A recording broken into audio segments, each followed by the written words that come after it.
मुख्यमंत्री सुखविंदर सिंह सुक्खू ने अपने पैतृक गांव यहां पर भवडा में पहुंचकर अपनी माता से मुलाकात की और आशीर्वाद दिया। इस अवसर पर मुख्यमंत्री सुखविंदर सिंह सुक्खू ने अपनी माता और अपने परिवार से मुलाकात की, अपनी माता को गले लगाया और उनकी मां इस मौके पर अपने बेटे को गले लगाकर भावुक हो गई। तो वहीं इस मौके पर पत्रकारों से बातचीत के दौरान मुख्यमंत्री हिमाचल प्रदेश सुखविंदर सिंह सुक्खू ने कहा कि केंद्र सरकार ने मनरेगा को समाप्त कर दिया है, उसकी जगह पर जी राम जी योजना लागू किया गया है। उन्होंने कहा है कि गरीब लोगों के रोजगार के साथ खिलवाड़। मुख्यमंत्री ने कहा बीपीएल और आईआरडीपी से किसी भी परिवार को नहीं काटा गया है। सर्वे इसलिए करवाया जा रहा है ताकि पता लगाया जा सके कि कौन सा परिवार सबसे अधिक गरीब है।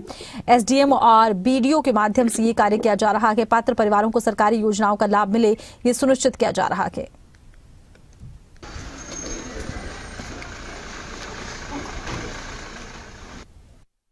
जी राम जी बिल पर मैं ये कहना चाहता हूँ कि मनरेगा को खत्म कर दिया गया है। मनरेगा जो उसकी आत्मा को ही मार दिया गया है। किस प्रकार का अभियान चलेगी? पहले जो मनरेगा थी डिमांड ड्रिवन थी। डिमांड ड्रिवन का मतलब हो गया कि पंचायत डिमांड करती थी, उसके हिसाब से उसको पैसा मिलता था। अब ये एलोकेशन ड्रिवन हो गई है, यानी कि भारत सरकार हमें फंड देगी और फंड देने के बाद हम एलोकेट करेंगे कि कितनी पंचायतों में ये सेवा शुरू करनी चाहिए।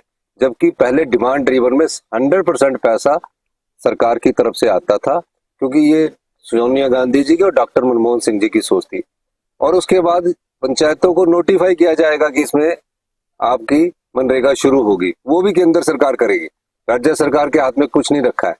और पहले जो 100% मनरेगा की जो दिहाड़ी आती थी उस भारत सरकार से आती थी। अब जो मनरेगा की जो दिहाड़ी होगी उसमें 90% वो देंगे और 10% शेयर हमको डालना पड़ेगा। पहले ऐसे नहीं होता था। उसके अलावा ये कहा गया कि जैसे तालाब और रास्ते बनते थे, वो तालाब और रास्ते नहीं बनेंगे।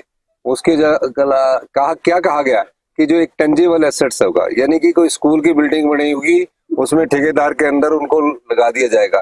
तो हिमाचल प्रदेश की सरकार ने यह फैसला किया कि हम इसके खिलाफ जनता की अदालत में जाएंगे और उनको बताएंगे कि किस प्रकार 20 साल से मनरेगा आम लोगों के घरों तक पहुंची, आम लोगों के घरों के चूल्हे इस मनरेगा की दिहाड़ी के द्वारा चले।